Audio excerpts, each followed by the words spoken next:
गावसोर आंखौ बुंदों बे गावबुराया नोंखौ अराय सम नोंखौ बुथारनानै गारगोन नोंखौ बुथारनो खांबासो जोंहा माबाया जोबगोन नोंनि बिदा फंबायखौबो नायगोन आं बुथारजोबगोन आं होननानै आंखौ अन्थाइ थानै लानानै फैदों गावबुराया 15 आगष्टमोन ओइ दिनखालि 15 आगष्टआव जों गैयामोन आं काजोलगाव साब डिभिजनाव जोंनि स्कुलनि नानिखौ सन्दिबेर स्कुलाव हाबो नानिया बे नानिखौ आङो लांदोंमोन लांनायाव नानिया जोंनि मानगोनां चिफ गेस्ट माबा मुनमुन ब्रह्म लेक्सार होफुबाय थानाय समाव बियो गोग्लैदों गोग्लैनायाव सिरियास जानायाव आंखौ ड्राइभार आरो फादारा लेंहरनायाव आं थांनानै नानिखौ लायदोंमोन आरो लोगोसे बे नानिनोनो बिमाया ओइदिनखालिनो बिनिनो फंबाय दानस्रांनि बिनि फिसालाया जावजामोन सासे गोमानायाव बे न'आव गैयामोन बेबो थांदोंमोन आंनि हा बायनायखौ आं गय गायदोंमोन लेबार हमनानै आगोलावनो बे गयखौ फुजोबनाय जादों जोंनाव सोङाखैबो जेबो खालामाखै आरो आं बे हाखौ बायनानैसो लादों हा बायग्राया आंखौ दिनैसिम जेबो फानग्राया जेबो बुंफेराखै आरो हा फानग्रायानो आंनो मियादि खालामनानै होबाय आजिलै 4-5 बोसोर जाबाय मियादि जानाया आं बायनाया खिन्थु रावजों बायग्रा आरो फानग्रानि गेजेराव जों दावराव गैया जायफोर साखिदार बिथांमोनहा बे हायाव मानो थाखाय दावराव खालामदों आरो मानो गयखौ फुजोबखो गासै 25-26 दालसो फुनानै गारनाय जाबाय बिनि थाखायनो आंनो माबा मोनसे न्याय नांगौ होननानै आं दिनै बे निउस लाइभनि सिगाङाव बुंनाय जाबाय आरो लोगोसे जे माबाफोर सोरबाफोर राहा खालामनानै होयो नामा आं बेखौ नागिरगासिनो दङ आरो जोंहा लोगोसे न'आव रावबो हौवाफोर गैया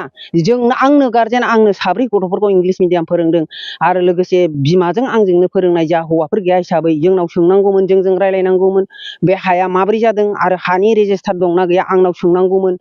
हाया बबेसिम जायो बेखौबो आंखौ लानानै रायजोआ रायलायनो हायो नाथाय रायलाया सिखाव महरै इन्डिपेन्डेन्ट दिनाव दिनै आंनि हाखौ बेबायदि खालामनो मोनामोन आरो आंनि बिफां लाइफां नस्थ' खालामनो मोनामोन आं नुफेराखै इन्डिपेन्डेन्ट दिनावहाय मालाबाबो बेबायदि घटना खालामनाय जों गोदो खोनायोमोन इन्डिपेन्डेन्टआ रंजा खुसि होननानै नाथाय बे समाव आंखौ सोगाबदों बेनि थाखाय आंनो न्याय नांगौ आरो बे न्यायखौ जुदि जोंनि रायजो राजाफ्रा जेबो खालामनानै होआबा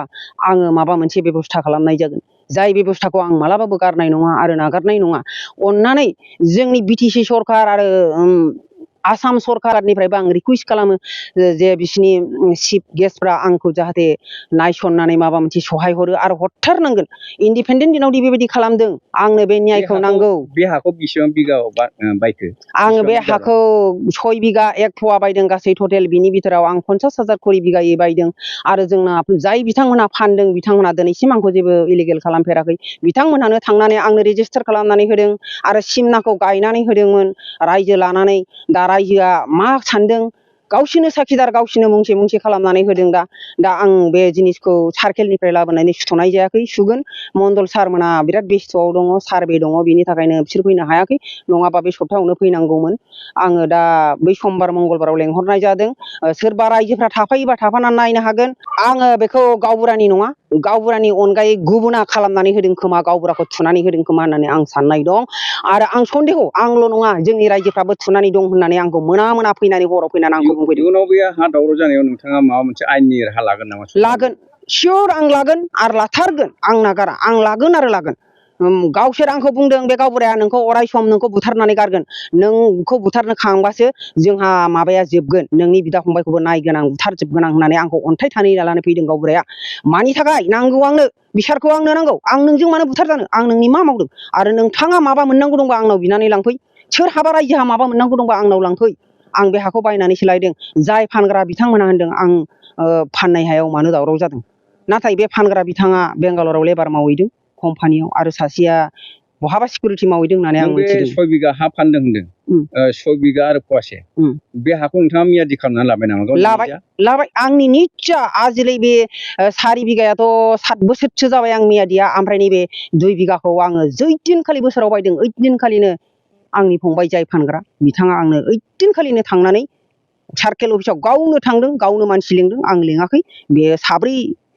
साखिदार लानानै आंखौ लानानै थांदों फानग्रा मानसियानो नोंथांनाव एकदमबारे सार्केलाव थांनानै सही होनानै सारेन्डार होनानै एकदम मियादि खालामना होथारबाय औ होथारदों दाबो बिथाङा फैयोबा आं बेंगालरनिफ्राय फैयोबा बिथांखौ लानानै नोंथांमोननि निउस लाइभआव बुंगोन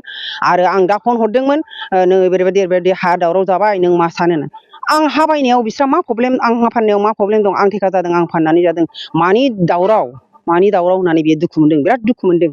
जाय दुखु मोननायखौ आङो दा थांब्रबनो हाया फैसा गैया थाखा गैया आं सासे गरिब मानसि आंखौ नाख्रेबनो सानदों नामा होननानै बुंहरदों मबाइलखौ रेकर्डिंफोरखौ नोंथांमोना खुलिनानै नायनो हागोन।